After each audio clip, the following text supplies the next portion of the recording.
2024 সালে মাধ্যমিক পরীক্ষায় কি তোমরা ভয় পাচ্ছ? তাহলে তোমাদের জন্য এফএসসি সেন্টার নিয়ে এসেছে ভূগোল বিষয়ের বেশ কয়েকটি সাজেশন। তার মধ্যে পার্ট 1 ভূগোল বিষয়ের যে প্রাকৃতিক ভূগোল থেকে 3 নম্বরের প্রশ্নগুলো প্রবল আর সামগ্রী রয়েছে সেগুলি এক এক করে দেখে নাও। তোমরা দেখে নাও।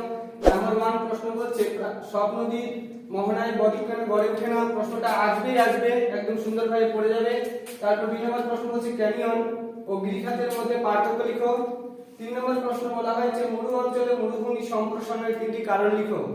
4 নম্বর প্রশ্ন ঘূর্ণবাদ ও প্রতি ঘূর্ণবাদের মধ্যে পার্থক্য লিখো। 5 নম্বর বলেছে দশম শ্রেণীর শিক্ষার্থী হিসাবে বর্জ্য ব্যবস্থাপনায় শিক্ষার্থীর ভূমিকা কি তা আলোচনা করো। অর্থাৎ এই প্রশ্নগুলি থেকে এই প্রশ্ন 1 নম্বর 2 নম্বর 4 5 এই 4টা প্রশ্ন আসবে। তোমরা ভালো করে পড়ে যাবে এবং এফএসসি সেন্টারকে ভুল করবে না সাবস্ক্রাইব করতে। সাবস্ক্রাইব, লাইক এবং শেয়ার বন্ধুদের মাঝে করে দেবে। পার্ট 1 আসলো, পার্ট 2 নেক্সট ভিডিও আসতে চলেছে।